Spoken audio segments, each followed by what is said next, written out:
네, 이제 오늘 이 시간에는 어제 발표된 이 오펙 플러스의 원유 생산량 감소 이슈가 이 현재 탱커선 시장에 어떤 영향을 미치고 있는지, 그리고 이제 조선사 투자자들이 기다리는 이 탱커선 발주에 대해서도 한번 생각을 해보겠습니다. 뿐만 아니라 이제 현재 탱커선이 처해 있는 이 상황에 대해서도 살펴보고요. 그럼에도 긍정적인 부면이 있다면 이제 그게 무엇일지도 같이 생각을 해보겠습니다.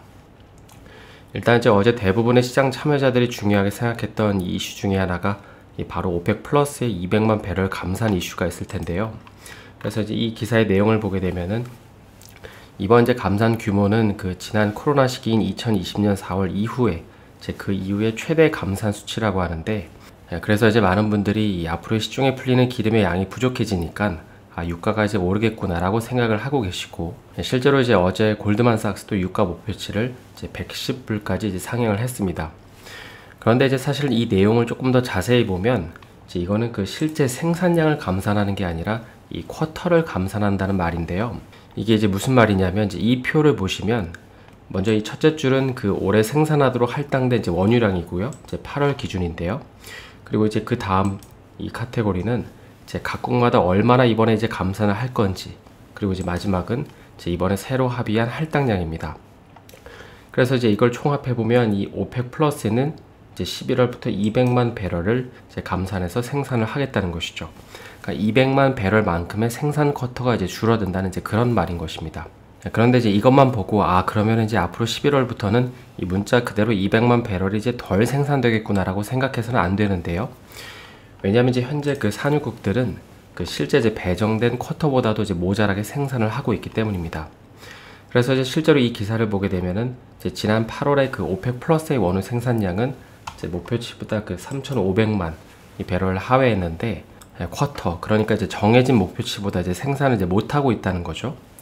그러니까 이제 정리를 해보면 이번에 이제 오펙 플러스는 그 꽉꽉 풀로 채워서 생산하고 있는 상황에서 이제 실제 생산량을 줄인 게 아니라 여기 이제 이 생산 쿼터를 이제 200만 이제 배럴 줄인 건데, 그런데 이제 여기서 현재 그 러시아산 원유는 그 제재 때문에 수입을 줄이고 있기 때문에 이제 러시아산 원유를 빼고 보면 이제 실질적으로 탱커 선사들이 느끼는 체감 생산량, 그러니까 체감 감사량은 이제 200만 배럴이 아니라 이제 그보다 더 적은 수치라고 보는 게 맞습니다. 그럼 이제 이런 상황에서 최근 이 탱커 선사들의 주가는 이제 왜 이런 식으로 연일 하락을 하는 걸까요? 일단 이제 앞으로 시장에 풀리는 그 원유 물량이 적어지는 건 맞기 때문에 당장 이제 원유 물동량 감소로 인해서 이런 이제 클린 운임이라든지 이제 더티 운임 모두 하락을 하고 있는데, 그런데 이제 이게 골이 더 깊은 이유는 그 감산이 어느 정도 예상이 됐음에도 불구하고 이 감산의 규모가 이제 시장의 예상보다 2배나 많은 물량이었기 때문입니다. 이제 기존에는 여기 보시는 것처럼 이제 100만 배럴 정도 줄일 거라고 생각을 했는데, 갑자기 이제 200만 배럴을 한 번에 줄인다고 하니까 이 해상 원유 물동량 감소가 예상보다 더 많이 줄어들 거라는 이제 그런 우려감이 생긴 것이죠. 그리고 이제 현재 그 수요가 회복되고 있긴 하지만 중국이 지금 이제 국경절이잖아요. 그러니까 이로 인해서 이제 원유 소비 역시 줄어들면서 제 예상보다 더 많이 하락을 한 상황입니다. 따라서 이제 현재 탱커선은 이제 감산으로 인해서 안 좋을 건 알고 있었는데 예상보다 이제 더 많이 감산을 하는 바람에 이제 낙폭이 커진 것이죠. 그런데 이제 사실 이 감산 이슈도 중요하지만은 그 현재 탱커선 시장이 포커싱하고 있는 건 이제 따로 있는데요. 하나는 이제 SPR이라고 하는 이 전략 비축유 방출이 이제 종료되는 시점입니다. 이 전략 비축유라는 게 이제 어찌됐든 그 시장에 원유를 더 공급을 하는 건데, 이제 이 원유 방출이 종료가 되면 이제 그건 감산하는 것과 마찬가지의 효과이기 때문입니다.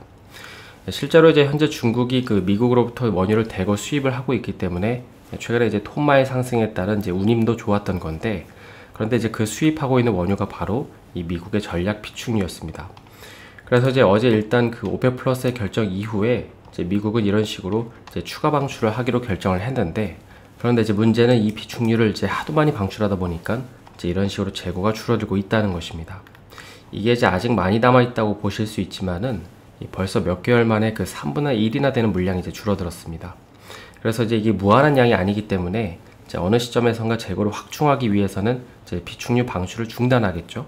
그래서 이렇게 되면은 이제 이 역시 그 감산처럼 이제 시중에 풀리는 원유량이 줄어드니까 이제 탱커선에 대한 수요도 이제 줄어들 거라고 생각을 할 수 있는 것이죠. 그래서 이제 결국 오펙 플러스가 이제 예상보다 더 많은 감산을 하고, 그리고 이제 미국의 중간 선거 이후에 이 전략 비축유의 방출 역시 중단된다라는 이제 우려 때문에 최근 이제 탱커 선사들의 주가가 이제 지지부진했다라고 생각을 하시면 될 것 같습니다. 그럼 이제 이런 상황에서 앞으로 이 탱커선 시장이 다시금 좋아지기 위해서는 이제 어떤 이슈들이 좀 나오면 좋을까요? 크게 이제 두 가지 이슈를 좀 생각을 해볼 수 있을 것 같은데요. 먼저 이제 첫 번째는 이 조만간 시행이 될 러시아산 원유 금수 조치입니다. 보시는 이제 이 그림은 이제 12월 5일 이후에 이제 금수 조치가 시행되는 이제 5일 이후에 이제 큰 변화를 맞이하게 될 이 탱커들의 이제 운항 루트인데요. 특이할 만한 거는 이제 러시아에서 출발하는 게 여기 이제 더 멀리 중국이랑 이제 인도로 이제 가게 되고, 그다음에 이제 중동, 그다음에 아프리카, 아메리칸산 원유가 이제 유럽으로 간다는 것입니다. 그래서 이제 이걸 통해서 우리가 알 수 있는 거는 이 수에즈 막스를 중심으로 한 톤마일이 이제 증가할 수 있다는 것이죠. 그리고 이제 이는 결국에 다시 운임을 이제 끌어올릴 수밖에 없다는 것입니다. 다음으로 이제 두 번째로 고려해야 되는 이슈는 이제 중국인데요. 최근 이제 중국은 그 올해 11월 달에 이제 베이징에서 마라톤 대회도 다시금 재개했고, 내년 상반기에는 이제 F1 경주도 이제 상하이에서 개최를 하는데, 이제 이런 걸 보면은 최근 중국의 행보는 이제 리오프닝을 준비하고 있다고 볼 수 있습니다. 그래서 이제 실제로 조만간 열리게 될 이 당대회에서 이제 시진핑 주석이 코로나 봉쇄 정책을 이제 완화할 거라는 기대감이 팽배하죠. 이제 그러다 보니까는 이제 이로 인한 원유 수요 증가에 대한 기대감이 생기고, 이제 이는 결국 지금은 감산을 하고 있는 국가들이 다시 이제 증산을 할 수밖에 없게 만드는 것입니다.